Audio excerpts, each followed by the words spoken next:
Hey everyone, my name is Jeremie and this is part of my story. When I was a kid, just like every teenager, I was kind of rebellious to some extent, and I had a lot of issues with my father. It wasn't so much that he was a bad father, it was simply that I couldn't stand the sight of him. In life, I've learned that there is power in the words that we say, how we say things, and especially what we say. And my mom, for years, has repeated it to me, Jeremie, you have to weight every word. Everything can be said, but there is a way to say it. One day, in the middle of frustration, I called out to my dad, why don't you just shut up and die? I'm going to let that sink in for a minute. These words have followed me through the years.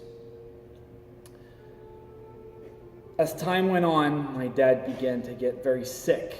He had a kind of a brain tumor that was actually more of a malformation, a blood vessel cloth, if you want to call it so, and it kept on growing. As it grew, it took space inside his brain where it affected some of his motor skills, his brain functionalities, if you want to call it so. Over the years, certain motor skills began to fade away or to be affected, such as his speech. And he couldn't say or speak as well as he used to, where he couldn't sometimes even pronounce the words he was thinking or say what he was thinking.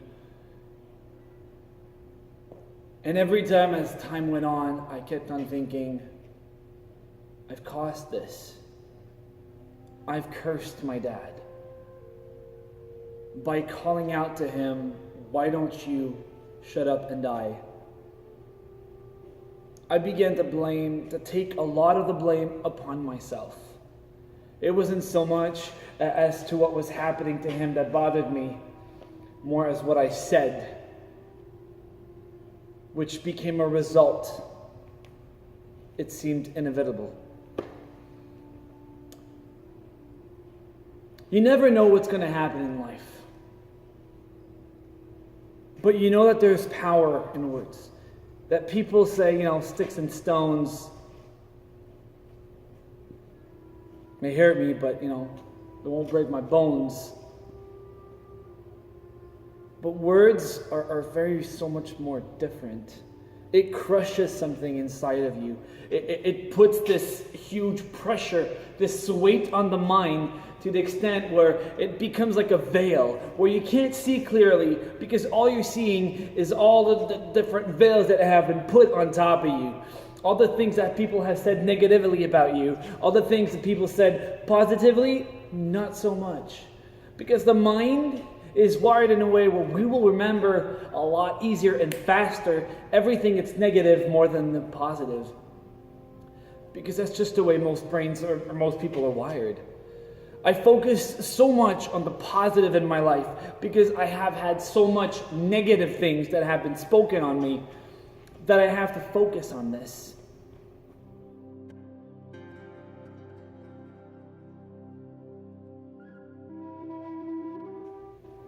We never really know what life will do to us or to others. But one thing that I've understand now is that we are responsible in every single way with what comes out of our mouth. Today I'm fatherless. I'm an orphan when it comes to a father, and when I have questions, there's no more daddy to go to. He died beside me with the whole family, and all I kept thinking was, what if I told him instead, I'm sorry, Dad, or he was right? worst part is I was having a discussion with my mom, and I was kind of, mad at her, and she said something, and I said, Mom, just take a chill pill. That was a lack of respect in my family. And my dad decided to, hey, you don't speak to your mom that way. He was entirely right. And instead of just going down to my dad and say, Dad, I'm sorry, Mom. He's right. It's like I spat in his face and I said, why don't you shut up and die?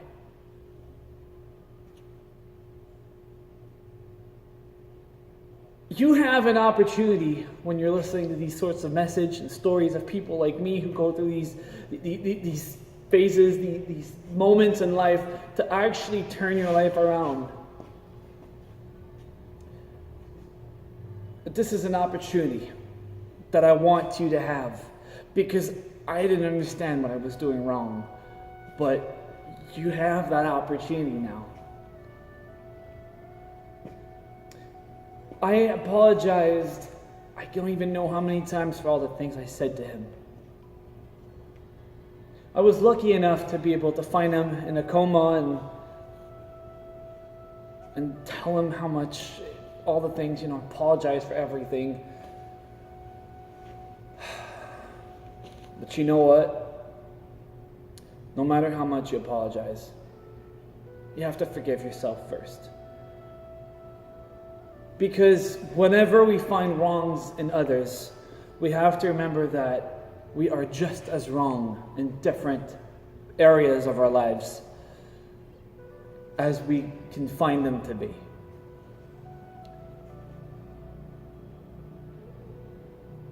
I realize in life that I don't tell people I care about how much I love them.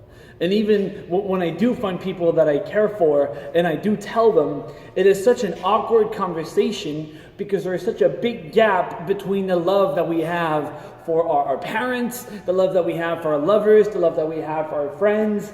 There's just such a huge gap between the three of those different things that when you use that word love, it's like it just becomes a big ball of mess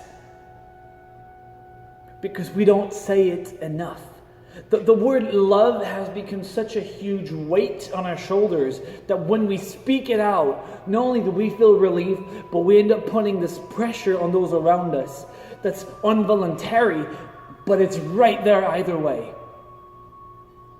You have a choice right now to actually take that time and tell those you care and love about how much you love them, how much you wish you would take those words back, how much you wish you would be able to spend more time with them. I don't have that, and I can never get it back. It's allowed me to change and not be the person I used to be. But at the same time, I have so much anger to deal with because of what I've said. I can't go back. I never will be. And I have to accept that fact.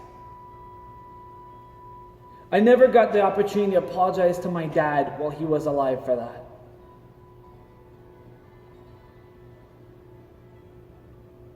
And I know how much of a loving man he was, and I know that he's forgiven me either way. And it's all about forgiving ourselves. Accepting to take that mistake that we've done and just throw it away. Because if we actually find, I'm a Christian, okay? And in the Bible, it talks about forgiving and not remembering. But it's not so much not the remembering part that's important, but it's actually not to bring back forth to those who have caused us pain or problems or trouble, to bring that past back into them when there's an opportunity. When someone hurts you, it's not going back and say, yeah, well, you did this last week or last month or last year or 10 years ago. It's done. Once you've accepted forgiving them and ourselves and yourselves, you leave it there. The mistake that they're doing today should affect only you at this moment, not what they've done.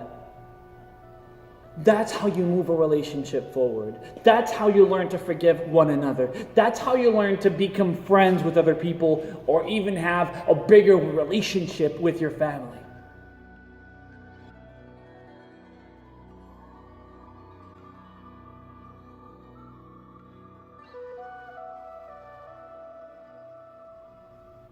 So stop wasting your time and learn to forgive yourself, to put it all in the past and not to bring it back. Learn to evolve. Learn to get out of that cocoon. Learn to love yourself as who you are so that others can love you exactly the way that you are. I'm finding my own path. I'm finding my own methods, but I'm doing everything according to not so much as what feels good, but what is right. Because if I would just do what is good, what feels good, I'm never going to go anywhere. My name is Jeremie. Thank you for watching, and I want you to take this opportunity to grow. So my friend Alex, I did the movie or the clip, thank you so much. And you guys can go ahead and give him a follow. I'm going to tag him in the video, but I wanted to share this with you. Thank you.